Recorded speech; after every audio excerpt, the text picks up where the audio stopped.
Katie Morrison held her rifle tight as she watched the red sky above New Austin Colony. The alien ship came down like a silver tear in the evening light. It made no sound as it landed in the dust field beyond the fence. Katie had been standing guard for 6 hours and her legs hurt, but she did not move from her post. The ship was beautiful in a way that made her stomach twist. Nothing human had ever looked like that. The metal seemed to flow like water and colors moved across its surface like oil on a pond. Katie spoke into her radio. "Base, this is Guard Post 7. The alien ship just landed. No movement yet." "Copy. That, Katie. Stay in position. Do not approach. The diplomatic team is on their way." Katie wiped sweat from her face. Kepler 442b was hot during the day and cold at night.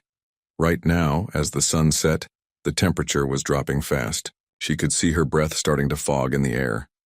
A door opened on the alien ship. Katie raised her rifle and looked through the scope. A tall figure stepped out.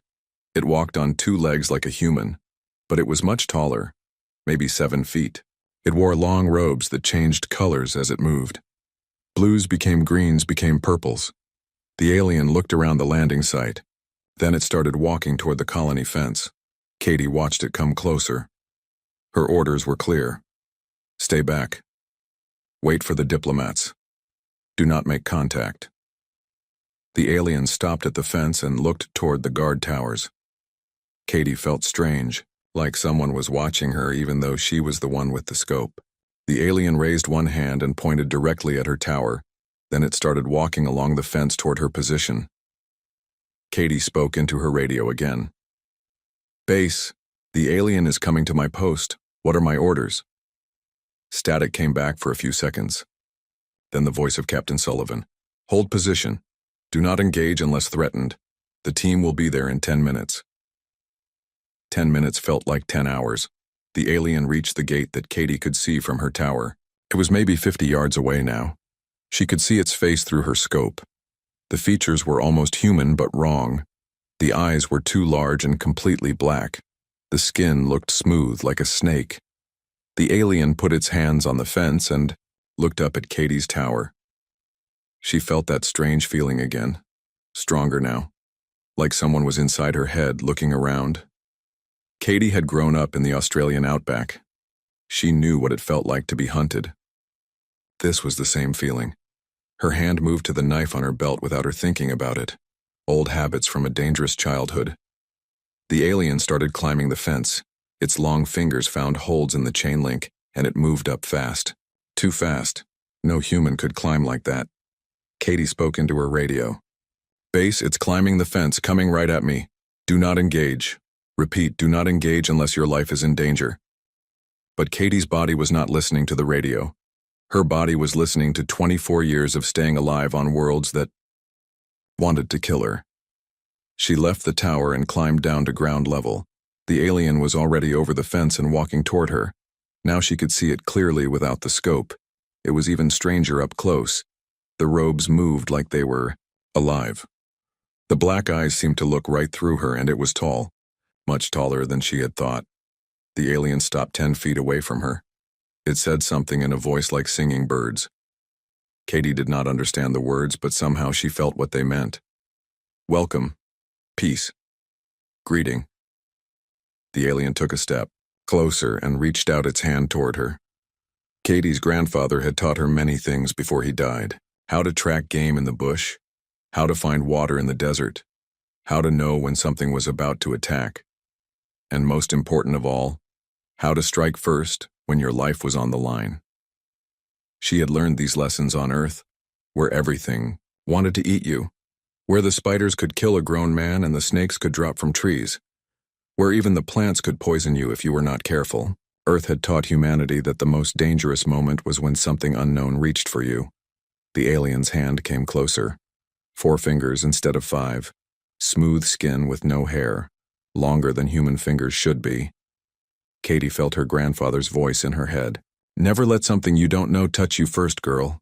On this world, that's how you die." The alien's fingers brushed against her wrist. The moment they made contact, Katie felt something push into her mind. Not painful, but wrong. Like having someone else's thoughts mixed up with your own. Images flashed through her head that were not her memories. A green world with purple skies. Cities made of crystal. People with black eyes and singing voices. But the alien in her mind was seeing her memories too. And Katie Morrison had lived through things that would break most people. Her childhood dodging dingoes and crocodiles. Military training where they taught her 50 ways to kill with her hands. Combat on 3 different colony worlds where humans fought to survive against hostile environments. The alien's mental voice changed from welcome to confusion to something like terror.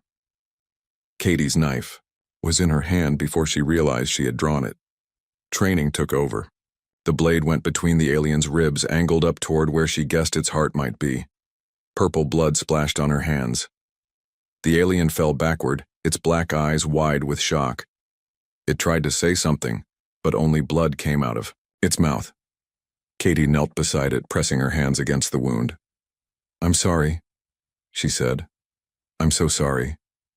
You scared me." But she knew it was too late. The alien's eyes were already getting dim. She felt its mind pulling away from hers like a tide going out. In its last thought, she felt what it was thinking about humans, about Earth, about the kind of world that would make people like her. The alien died thinking that humanity was the most dangerous thing in the galaxy. Katie sat in the dust beside the body, waiting for Captain Sullivan and his team to arrive. Purple blood dried on her hands in the cold night air. She had just killed the first alien that humanity had ever met. And she was starting to think that might not be the worst part of what had just happened. Captain Jake Sullivan ran across the colony grounds with Dr. Lisa Carter right behind him. The radio call from Katie had been short and bad. Alien down. First contact gone wrong. Possible diplomatic disaster. When they reached the fence, they found Katie sitting in the dust next to a tall alien body. Purple blood covered her hands and the front of her uniform. She looked up at Jake with eyes that had seen too much. "I killed it," she said. Her voice was flat. "It touched me, and I killed it." Dr. Carter knelt beside the alien and checked for vital signs. The pulse was weak but still there. "It's alive, barely. Help me get it to the medical bay." They carried the alien between them. It was heavier than it looked. Jake noticed how Katie kept staring at her bloody hands as they walked. "What happened?" Jake asked. "It climbed the fence, came right at me. When it touched my wrist, I felt it in my head. Like it was reading my thoughts. My training kicked in." Jake nodded. He had read Katie's file. Born in the Australian outback. Raised by her grandfather after her parents died in a dingo attack. Military service on 3 colony worlds. She had survived things that would have killed softer people. In the medical bay, Dr. Carter worked to save the alien's life. The wound was deep but had missed the major organs. While she operated, the alien started making sounds. Not speech, but something else. Like music played backwards. Colony Administrator Ben Hughes arrived just as Dr. Carter finished closing the wound. Ben was sweating and his hands shook. "Please tell me we didn't just start the first interstellar war." "The alien is stable," Dr. Carter said, "but we need to understand what happened during the contact." Katie sat in the corner, still staring at her hands. "It was in my head. I could see its memories. A green world with crystal cities. But it was seeing my memories too. And it didn't like what it saw." The alien's eyes opened. They were completely black with no white parts. It looked around the medical bay and tried to sit up. Dr. Carter gently pushed it back down. "Easy. You're hurt. We're trying to help." The alien looked at Katie and made that backward music sound again. This time, Katie understood what it meant. Fear. Pure terror. "It's afraid of me," Katie said. "Of all of us." Jake frowned. "Why would it be afraid? We're the ones who should be scared. They have starships." Katie closed her eyes. "During the contact, it saw inside my head. It saw what Earth is like. What we had to survive to get to the stars." Ben Hughes sat down hard in a chair. "What exactly did it see?" "Everything. The time a brown snake bit me when I was 8. The crocodile that killed my dog. Military training where they taught us to kill silently. The war on Titan Colony where we fought the rebels house by house. It saw all of it. Dr. Carter checked the alien's pulse again. But those are just individual experiences. That doesn't explain why it would be so afraid. Katie opened her eyes. You don't understand. It's not from a world like ours. In its memories, I saw its home. Everything there is peaceful. The predators are small and weak. The weather is always mild. Disease is rare. They evolved in paradise. The alien tried to speak. The sounds it made were like singing, but Katie could somehow understand the meaning. It says we're from a death world, Katie translated. It says its people have a legend about places like Earth, but they thought they were just stories. Jake felt cold despite the warm air in the medical bay. What kind of stories? Katie listened as the alien spoke again. Its voice was getting stronger, but the fear was still there. Worlds where everything tries to kill everything else. Where the dominant species becomes apex predators just to survive. Where children learn to fight before they learn to read. It says there are old tales about such places, but no one believed they were real. The alien spoke directly to Katie, its black eyes never leaving her face. It wants to know how many of us there are, how many death worlds we've colonized, how many weapons we have. Ben Hughes leaned forward. Tell it we're peaceful. That we don't want war. Katie repeated the message, but the alien just made that backward music sound again. This time it sounded like bitter laughter. It says peaceful people don't carry knives. Peaceful people don't strike first when touched by strangers. It saw my memories of basic training.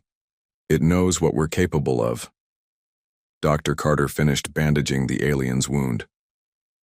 What's its name? What should we call it? The alien answered, directly. Veltar of the Second Diplomatic Circle, Katie translated.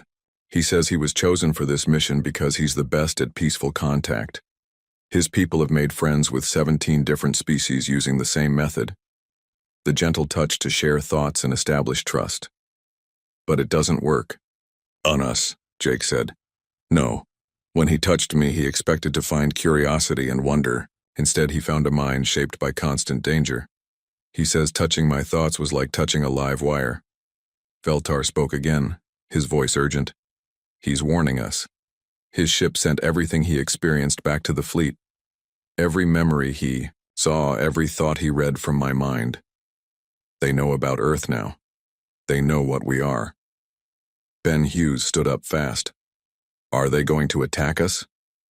Katie listened as Veltar explained. His words came faster now, like he was running out of time. He says his people will debate what to do. Some will want to quarantine us, keep us trapped in our current territory. Others will want to study us. But there's a third group that will want us dead. Why? Dr. Carter asked. Because we're the monster under the bed.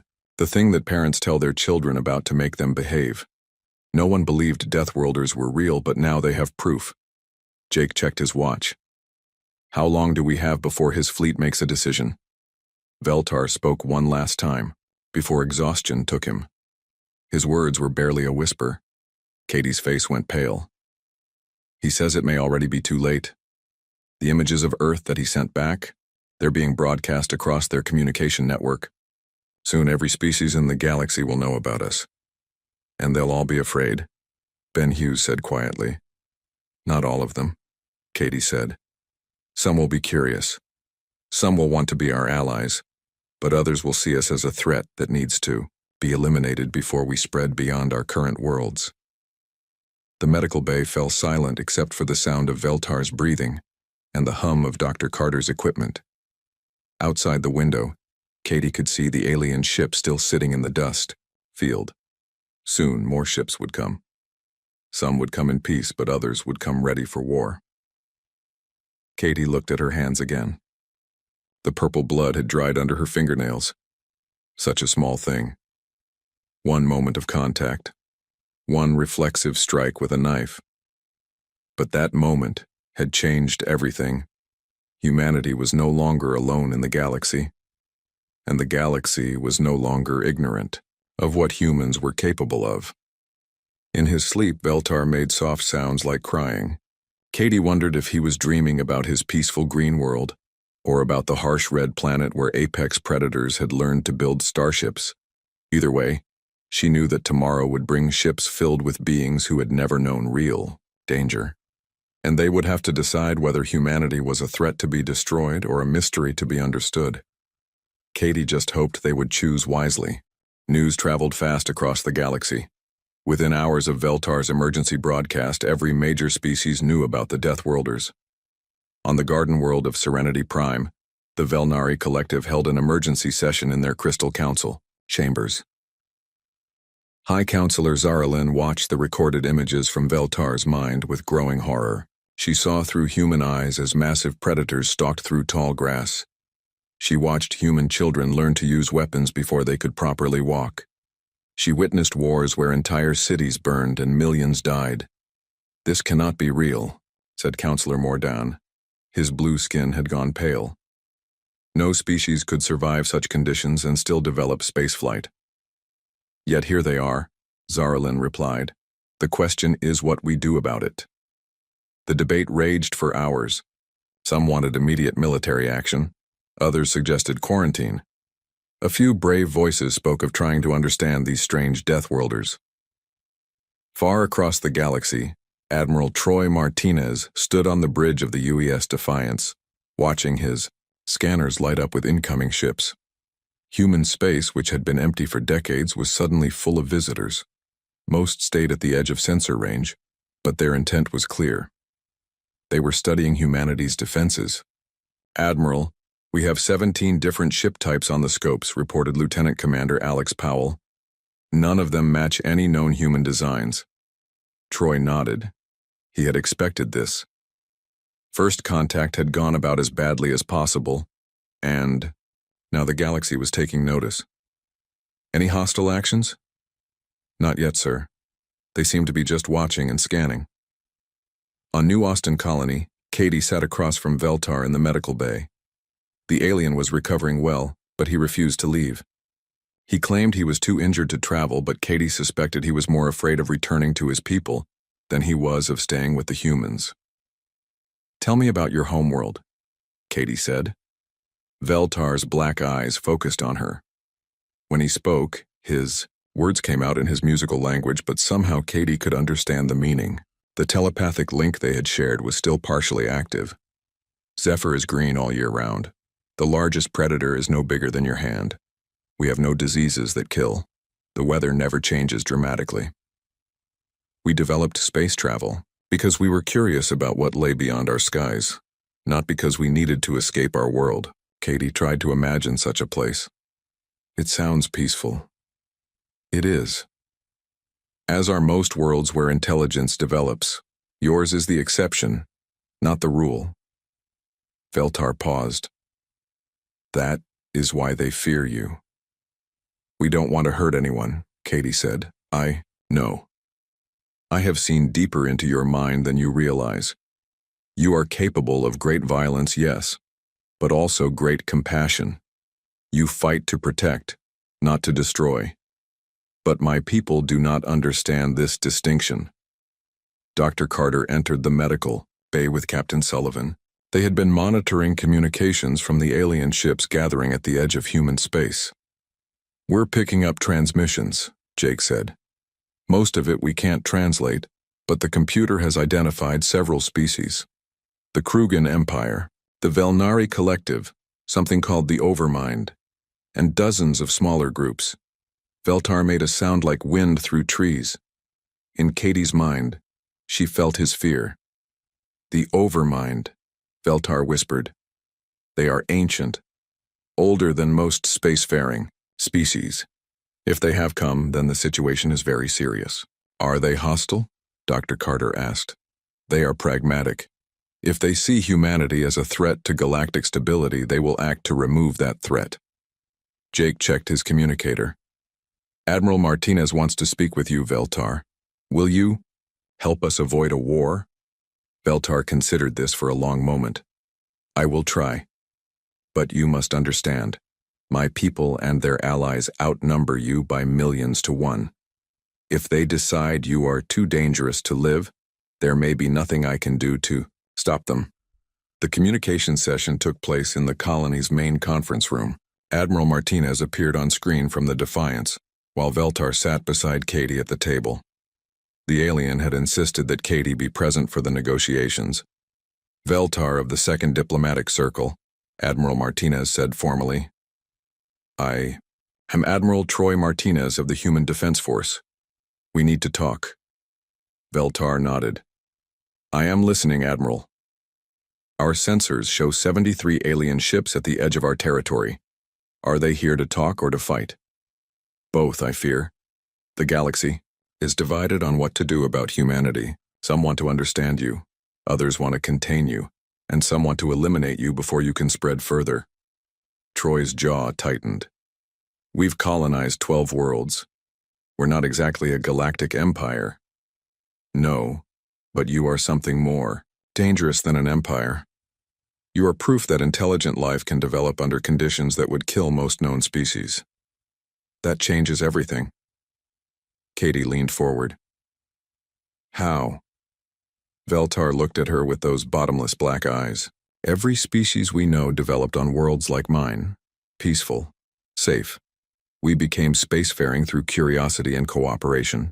We solved disputes through discussion. We have never known true scarcity or existential threats. And that's a bad thing? Dr. Carter asked. It is when faced with a species like yours. You developed spaceflight not from curiosity but from necessity. You colonize hostile worlds because they seem comfortable compared to your home. You carry weapons because on your world being unarmed means being dead. Admiral Martinez crossed his arms. We're not monsters, Veltar. We've never attacked a peaceful species. I know. But can you understand why others might fear you? In the minds of most galactic citizens, you are the boogeyman from old stories. The predators that hunt in the dark. The warriors who know no fear because they have survived everything their world could throw at them. The room fell silent. Finally, Katie spoke. So what do we do? You must prove that you are more than just apex predators, Veltar said. You must show the galaxy that your strength serves a purpose beyond survival. Before anyone could respond, Lieutenant Commander Powell's voice crackled over the comm. Admiral, we have incoming ships, Krugan Empire markings. They're not stopping at the boundary. Troy's face hardened. How many? 12 heavy cruisers, sir. They're broadcasting something on all frequencies. Veltar translated the Krugan message as it played. It is a challenge. They wish to test themselves against the legendary Deathworlders. They believe defeating humanity will bring them great honor. Admiral Martinez stood up. Then they're about to learn why challenging apex predators is a bad idea. All ships, battle stations. Katie watched the Admiral's image flicker out as he returned to his duties. She turned to Veltar. Will this help or hurt our cause? That depends on how you fight, Veltar replied. If you show mercy to defeated enemies, if you protect civilians, if you demonstrate that your strength serves honor rather than cruelty, then perhaps some will begin to understand. And if we lose? Veltar's expression grew sad. Then the galaxy will decide that Deathworlders are not as dangerous as they feared, and the quarantine will begin. Outside the colony, alien ships moved against the stars. Some came as enemies, some as observers, and a precious few as potential friends. The battle that was coming would determine not just humanity's survival, but their place in a galaxy that had never seen anything like them. Katie looked at her hands again. Clean now, but she could still feel the purple blood under her nails. One touch. One moment of reflexive violence, and now millions of beings across the galaxy were deciding whether her species deserved to live. The irony was not lost on her. Humans had spent centuries learning to survive against impossible odds. Now they would have to survive against something even more dangerous than their homeworld's predators. They would have to survive the fear of those who had never known real danger. The first shot of the war came from a Krugan heavy cruiser. The plasma bolt missed the UES Defiance by 50 meters, but the message was clear. Admiral Troy Martinez did not hesitate to respond. All ships, weapons free. Show them what Deathworlders can do. The battle for human space began with 12 Krugan ships against 6 human vessels. The odds looked bad for humanity, But the Krugans had made a fatal mistake. They thought this would be a test of honor between warriors. They did not understand they were hunting apex predators. Captain Nicole Brooks commanded the UES Ranger, a light cruiser designed for hit-and-run tactics. She watched the Krugan formation approach in a neat battle line and smiled grimly. They fight like it's a parade, she told her crew. Let's teach them how predators hunt. The Ranger dove below the battle plane and came up behind the Krugan line. Brooks fired everything she had at the rear ship's engines, then rolled away before return fire could find her. The Krugan cruiser spun out of control, its propulsion dead. Meanwhile, Admiral Martinez used the asteroid field near Kepler 442b as a weapon. The Defiance led 3 Krugan ships deep into the rocks, then used mining charges to collapse an entire section of asteroids on top of them. The explosions lit up space like dying stars. But the humans paid a price. The UES Guardian took a direct hit from Krugan plasma cannons and broke apart in a ball of fire. 87 crew members died in seconds. On New Austin Colony, Katie watched the battle on the main screen, while Veltar sat beside her. The alien's black eyes reflected the explosions happening in orbit. Your people fight like nothing I have ever seen, he said quietly. The Krugans are proud warriors, but you are making them look like children. Katie felt no satisfaction in the victory. She had watched the Guardian die. Those were people she knew up there. We fight to survive. They fight for honor. Those are not the same thing. The battle ended when the surviving Krugan ships fled back to their territory. Of the 12 ships that had attacked, only 3 made it home. The human fleet had lost 1 ship and suffered damage to 2 others. But the real war was just beginning. News of the Krugan defeat spread across the galaxy faster than the light-speed communications could carry it. The proud warrior race had been humiliated by a handful of Deathworld ships. Panic began to set in among the more civilized species. On Serenity Prime, High Counselor Zara Lynn called for an emergency session of the Galactic Union. Representatives from 47 species gathered in the crystal chambers to debate humanity's fate. The humans have proven they are as dangerous as the legends claimed, Zara Lynn announced. We can no longer ignore this threat. They destroyed a Krugan battle group with inferior numbers, added Counselor Mordan. If we allow them to expand, they will become unstoppable. But not everyone agreed. Ambassador Cathara of the peaceful Serenity Republic stood to speak. Her people had been among the first to achieve spaceflight, and they were known for their wisdom. Has anyone asked why the humans fought? She said. Did they attack the Krugans first? Did they invade Krugan space? That is not the point, Zara Lynn replied. The point is their capacity for violence. Every species has capacity for violence. The difference is when and why they use it. From what I have seen, the humans only fought when attacked first. The debate raged for hours. In the end, the vote was close, but the fear won. The Galactic Union authorized a preemptive strike against human space. The official term was peacekeeping action, but everyone knew what it really meant. War Admiral Martinez received the news from his intelligence network. The Velnari Collective was assembling the largest fleet in galactic history. Over 300 ships from a dozen species, all united by their fear of humanity. Sir, we can't fight those numbers, Lieutenant Commander Powell said as they reviewed the tactical data. We have 18 ships total. They have more than 300. Troy studied the fleet positions on his holographic display. The enemy was forming up at 3 different staging areas, preparing for a coordinated assault on human space. We don't have to beat them all at once, Troy said. We just have to make them regret coming here. He turned to his communications. Officer, send a message to all human colonies. Implement Survival Protocol 7. Katie had never heard of Survival Protocol 7, but she learned about it quickly. Every human civilian on every world became a combatant. Farmers turned their equipment into weapons. Miners used their explosives to create traps. Even children learned to hide supplies and relay information. Colonel Sam Peterson arrived at New Austin Colony with 2 companies of Marines and a grim expression. We're going to make this world into a fortress, he told the colonists. Every building, every street, every field is going to cost them blood. Katie volunteered to help with the defense preparations. Her knowledge of the local terrain made her valuable for planning ambush sites. As they worked, she found herself thinking about Veltar's words. They had to prove they were more than just predators. The first wave of the Galactic Union fleet arrived at Kepler 442b 3 days later. 50 ships under the command of Admiral Quintal of the Velnari Collective. They expected to find a few human vessels and terrified colonists. Instead, they found hell. The humans had turned the asteroid field into a maze of traps and ambushes. Ships that tried to navigate through the rocks found themselves under fire from hidden weapons platforms. The colonists had attached missile pods to asteroids and programmed them to look like natural rocks until enemy ships came too close. Admiral Martinez led his ships in hit-and-run attacks, never staying in one place long enough for the enemy to concentrate their fire. Captain Brooks used her light cruiser to lure enemy ships into the trap zones, then disappeared into the asteroid field before they could retaliate. But the real shock came when the alien forces tried to land troops on New Austin Colony. Colonel Peterson had turned the farming community into a killing ground.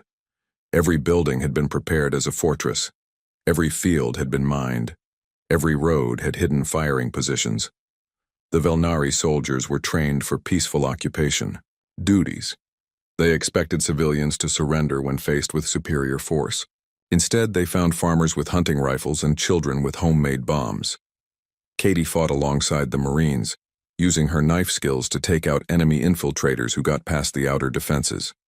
But she also helped wounded alien soldiers when she found them, following Dr. Carter's lead in treating all casualties regardless of species. Veltar watched the battle from the colony's command center, translating enemy communications and helping plan defensive moves. His presence confused the attacking forces, who could not understand why one of their own diplomats was helping the humans. "Why do you fight beside them?" Admiral Quintal demanded during a brief communication exchange. "Because I have seen their true nature," Veltar replied. "They are not the monsters you believe them to be." The siege of New Austin Colony lasted 6 days. When it ended, the surviving Velnari forces retreated to orbit, having lost over half their ground troops. The humans had held their ground, but at a terrible cost.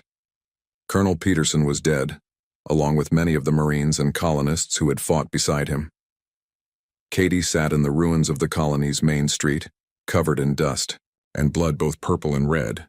Around her, humans and aliens worked together to treat the wounded and clear the debris. Dr. Carter moved between patients without regard for their species, while Veltar used his telepathic abilities to help calm alien soldiers who were dying, far from home. It was then that the second wave arrived. Admiral Korthak of the ancient Overmind Collective brought 200 ships and a simple message: surrender or face extinction. Admiral Martinez looked at his remaining forces. 6 ships all damaged, thousands of dead colonists, an enemy fleet that outnumbered him 50 to 1. He opened a channel to all human ships and colonies. "This is Admiral Martinez. We knew this day might come, the day when our survival would depend not on our weapons or our ships, but on who we choose to be when everything is on the line." Katie listened to his words from the colony's emergency shelter, where she was helping care for wounded civilians and alien prisoners alike. "We are the children of Earth," Martinez continued. "We survived ice ages and plagues and wars that should have killed us all. We learned to reach for the stars not because we wanted to conquer, but because we refused to give up hope. Today, we show the galaxy what that means." The final battle was about to begin. Katie looked around the shelter at the faces of humans and aliens, all bound together by pain and hope and the simple desire to see another sunrise. Whatever happened next, she knew that her species had already won something more important than military victory. They had proven that even apex predators could choose compassion over cruelty. But first, they had to survive the next few hours. Katie nodded. Humanity had survived their Deathworld origins. They had passed the test of first contact, even though it had gone horribly wrong. They had proven themselves in the crucible of interstellar war. Now came the hardest challenge of all, learning to live in peace while never forgetting the strength that had brought them to the stars. As the alien suns set over New Austin Colony, Katie watched human children playing with young aliens in the settlement's temporary shelters. They laughed together despite not speaking the same language. They shared toys and games across species barriers. Perhaps this was what her grandfather had really been. Admiral Korthak of the Overmind Collective had lived for over 1,000 years and commanded fleets in 47 different conflicts. He had never seen anything like what the humans were about to attempt.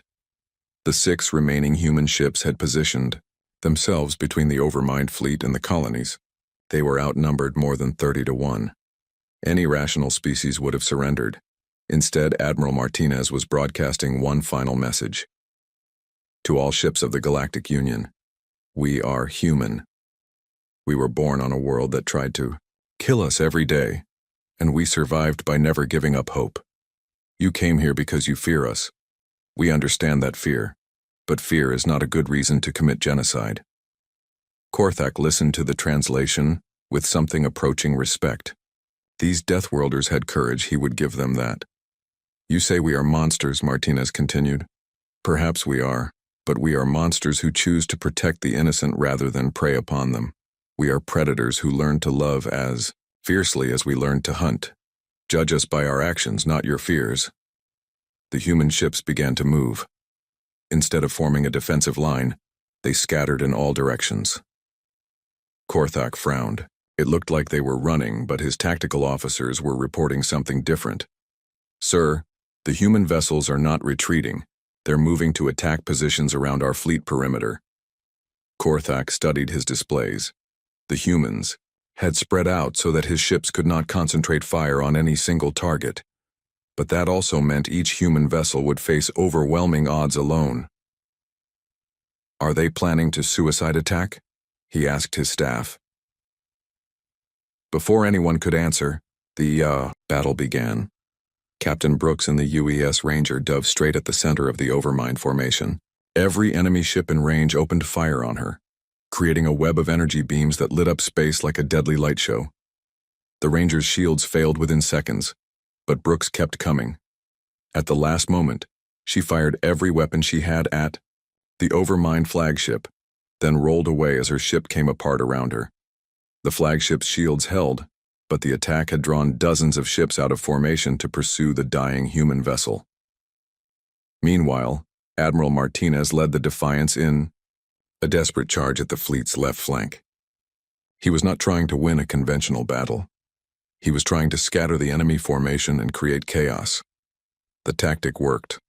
The Overmind fleet was designed for coordinated attacks against stationary targets. They had never faced enemies crazy enough to charge directly at superior forces.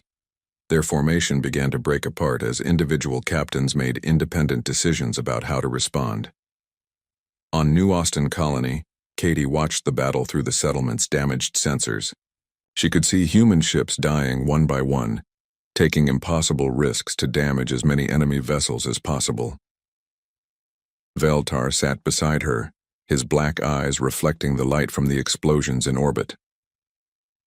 Your people fight like nothing I have ever witnessed, he said softly. They know they cannot win, yet they continue. We fight because giving up is not in our nature, Katie replied. Earth taught us that survival means never stopping, never surrendering, never accepting defeat as final. But even human determination had limits. The UES Ranger exploded in a ball of fire after taking hits from 6 different ships. The UES Titan lost main power and drifted helplessly until enemy fire tore it apart. One by one, the human ships were falling. Admiral Martinez was down to 2 vessels when something unexpected happened. New contacts appeared on the sensors, coming in from the outer system. Ships with familiar energy signatures. Sir, we have incoming vessels, reported Lieutenant Commander Powell. Zephyrian diplomatic fleet, 12 ships. Veltar stood up quickly, in the colony's command center. That is Ambassador Kiralan's task force. They were supposed to be observing only.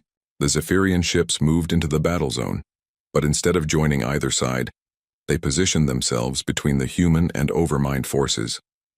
Ambassador Kiralan's voice came over all communications channels. This is the Zephyrian Diplomatic Corps. We call for an immediate ceasefire." Admiral Korthak was not impressed. "Stand aside, Zephyrians, this does not concern you." "It concerns all of us," Kirilan replied. "We have been monitoring this conflict and we have learned something important about these humans." More ships appeared on the sensors. Katie could barely believe what she was seeing. Krugen vessels, the same ones that had been defeated days earlier, were returning. But they were not moving to attack positions. Commander Thakmor of the Krugen fleet broadcast on open channels. "The humans defeated us in honorable combat, then treated our wounded with respect. They are worthy opponents, not monsters to be exterminated." Even more shocking, several Velnari ships broke away from the main attack fleet and moved to neutral positions. Their captains had been listening to communications from the ground forces, hearing stories of humans who fought fiercely, but showed mercy to prisoners. Admiral Korthak found his overwhelming numerical advantage evaporating as more and more ships refused to continue the attack. "This is madness. They are Deathworlders. They will consume the galaxy." "No," said Ambassador Kirilan, "they will protect it." To prove her point, she shared something unprecedented across all communication channels. Veltar had given her access to his memories of Katie, and she broadcast them for all to see. The galaxy witnessed Katie's first contact with Veltar, but also her immediate remorse when she realized she had hurt him. They saw her caring for wounded alien soldiers during the battle. They watched her risk her own life to save a Velnari child who had been trapped in the rubble. Most importantly, they saw her memories of Earth. Not just the violence and danger, but the love that had motivated it all. Parents who fought predators to protect their children, communities that shared food during famines, soldiers who died to save strangers. Admiral Martinez seized the moment. "We don't want to rule the galaxy," he broadcast. "We want to help protect it. Every human who has died in this conflict died defending their home and family. We will extend that same protection to any species that needs it." The tide of opinion shifted like a breaking dam. One by one, alien ships began standing down. Captains who had come to destroy the human threat found themselves questioning whether these Deathworlders might actually be the allies the galaxy had never known it needed. Admiral Korthak watched his fleet dissolve around him. In the end, only a handful of overmined vessels remained committed to the attack. Facing opposition from dozens of former allies, he finally gave the order to withdraw. "This is not over," he warned before his ships jumped to hyperspace. "The Overmind Collective will not forget this day." But for now, the war was over. Katie stood in the ruins of New Austin Colony, watching as alien and human rescue ships worked together to search for survivors. The settlement was badly damaged, but it would be rebuilt. More importantly, it would be rebuilt with help from species that had come as enemies and stayed as friends. Veltar approached her as she helped clear debris from the medical center. His robes were torn and dirty, and one of his arms was in a sling, but he was smiling in the way his people smiled. "I have a confession," he said. "When I first touched your mind, I was terrified of what I saw, a species forged in violence, shaped by constant struggle. I thought you were monsters." Katie paused in her work. "What changed your mind?" "I learned to see the love behind the violence. Every harsh lesson your world taught you, you learned for the same reason. To protect what mattered most. Your families, your communities, your species. Earth did not make you cruel. It made you fierce in defense of those you care about." Katie looked around at the mixed groups of humans and aliens working together. "So what happens now?" "Now you take your place in the galaxy. Not as conquerors or destroyers, but as guardians. There are threats out there that peaceful species cannot handle alone. Pirates, hostile empires, ancient evils that sometimes wake from long sleep. The galaxy needs predators who choose to hunt monsters instead of innocents. Above them, the first joint human-alien colony ship was already under construction. It would carry volunteers from a dozen species to a new world, where they would build something unprecedented, a truly integrated galactic community. Katie touched the spot on her wrist where Veltar had first made contact. Such a small moment, but it had changed everything. One moment of violence had led to understanding. One act of reflexive survival had opened the door to cooperation. She thought about her grandfather's lessons. He had taught her to strike first, when threatened, but he had also taught her to help those in need. Both lessons had served her well. "Will there be more wars?" she asked Veltar. "Probably. The galaxy is a dangerous place, and there are species that prefer conquest to cooperation. But now you will not face those threats alone.